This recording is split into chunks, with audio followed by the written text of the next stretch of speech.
আলাইকুম। কেমন আছেন সবাই? আশা করি ভালো আছেন। আপনাদের রিফাস ওয়ার্ল্ড চ্যানেলে স্বাগতম শুভেচ্ছা জানাই। আজকে আমরা পড়ব পঞ্চম শ্রেণী বাংলাদেশ অবিচ্ছেদ্য পরিচয়। ফার্স্ট খুলে নেব। তো সূচিপত্রিতে দেখা যাচ্ছে প্রথম অধ্যায় জলবায়ু পরিবর্তন, দ্বিতীয় অধ্যায় আমরা মানুষ। তো ফার্স্টে আমরা পড়ব প্রথম অধ্যায় জলবায়ু পরিবর্তন। জলবায়ু পরিবর্তন হলো অধ্যায় 1 নাম্বার, জলবায়ু পরিবর্তন ও আর্থ সামাজিক প্রভাব। এখানে বলেছে এখানে কি কি ছবি দেওয়া আছে দেখো। এখন আমরা বলছি ছবি 1। ছবি 1-এ দেখা যাচ্ছে, আমরা এখানে লিখবো, এখানে জিজ্ঞেস করেছে কিন্তু ছবি 1, 2, 3, 4 পর্যন্ত ছকে লিখতে বলেছে। ছকে লিখবো আমরা যে ছবি 1-এ দেখা যাচ্ছে যে আকাশে খুব জোরে বিদ্যুৎ চমকাচ্ছে। একটু লিখলেই কি হবে। ছবি 2 দেখা যাচ্ছে একটি ছেলে হাঁটতে হাঁটতে ক্লান্ত হয়ে মাটির রাস্তায় বসে পড়েছে, তাই তাকে সাহায্য করার জন্য একটি মহিলা এগিয়ে এসেছে। এটা তোমরা না হলে একটা সাজিয়ে লিখে দেবে। 3 নম্বর ছবিতে দেখা যাচ্ছে যে রোদের বেশি তাপমাত্রায় রোদের তাপমাত্রায় একটি দুর্যোগ হয়েছে। দুর্যোগটির নাম হলো খরা।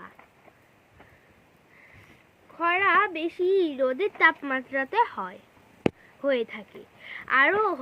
আরো কিছুতে হয়, কিন্তু আমরা এটাই বললাম। তো এখানে হলো 3 নম্বর ছবিতে লিখে দিলাম। 4 নম্বর ছবিতে দেখানো হচ্ছে এখানে কি হয়েছে। আমরা বলবো 4 নং ছবিতে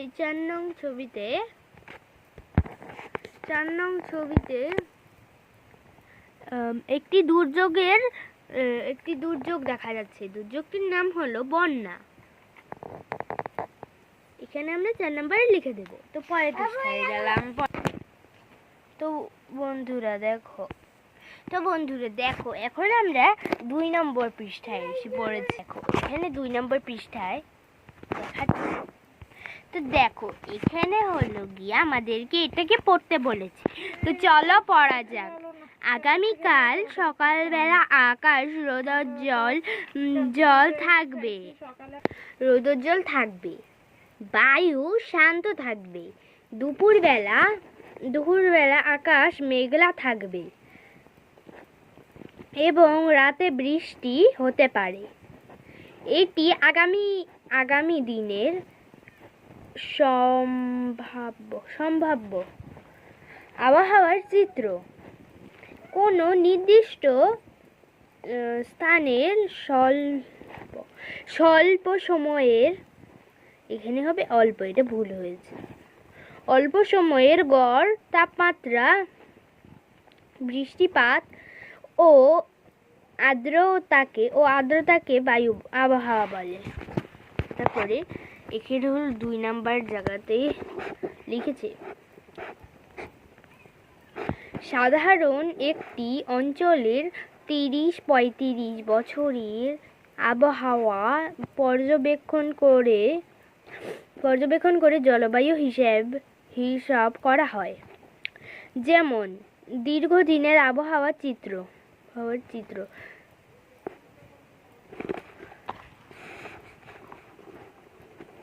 পর্যালোচনা করে দেখা যায় যে বাংলাদেশে জুন-জুলাই মাসে বৃষ্টি হয় ও বাতাসে আর্দ্রতা বেশি থাকে। ডিসেম্বর ও জানুয়ারি মাসে শীত পড়ে। তখন বাতাসে আর্দ্রতা কম থাকে। এটি জলবায়ুর চিত্র। কোন স্থানের দীর্ঘ সময়ের বায়ুর তাপমাত্রা, বৃষ্টিপাত ও আর্দ্রতা ইত্যাদির গড় মানের হিসাবকে জলবায়ু বলে। তো আমাদের উপরেগুলো পড়া শেষ। এখন আমরা পড়বো এর নিচে যে বিবরণী থেকে শুরু করা ওগুলো পড়ব।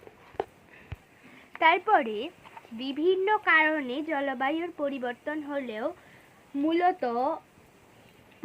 মূলত মানব সৃষ্টির কারণে জলবায়ুর পরিবর্তন দ্রুত হচ্ছে। জলবায়ু পরিবর্তনের কারণগুলোর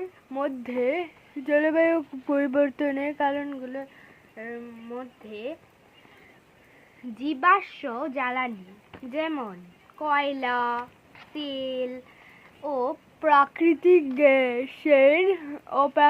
গ্যাসের অতিরিক্ত ব্যবহার অন্যতম দায়ী। এছাড়া কারখানার যানবাহন, এসি ও ফ্রিজ থেকে নির্গত গ্যাস,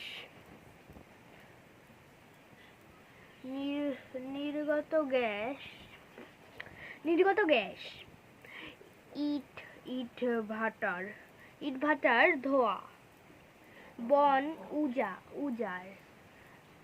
উজাড় ইত্যাদি উল্লেখযোগ্য। এসব কারণে পৃথিবীর তাপমাত্রা ধীরে ধীরে বৃদ্ধি পাচ্ছে। 2. পৃথিবীর বরফের গলার সঙ্গে সঙ্গে সমুদ্রপৃষ্ঠের উচ্চতা বাড়ছে। বিভিন্ন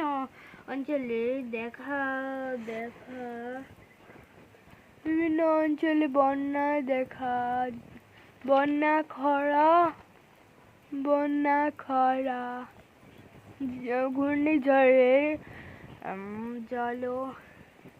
ঘূর্ণিঝড়ের জলোচ্ছ্বাস ও ভূমিঝড়ের মতো দুর্যোগ। তো আজকে আমরা পড়েছি এই দুর্যোগ পর্যন্ত। পরের ভিডিওতে আমরা পড়ব ফলে প্রকৃতি বন্য প্রাণী থেকে। তো এর পরের পৃষ্ঠায় ছিল এগুলো। তো পরের ভিডিওতে দেখা হবে। আল্লাহ হাফেজ।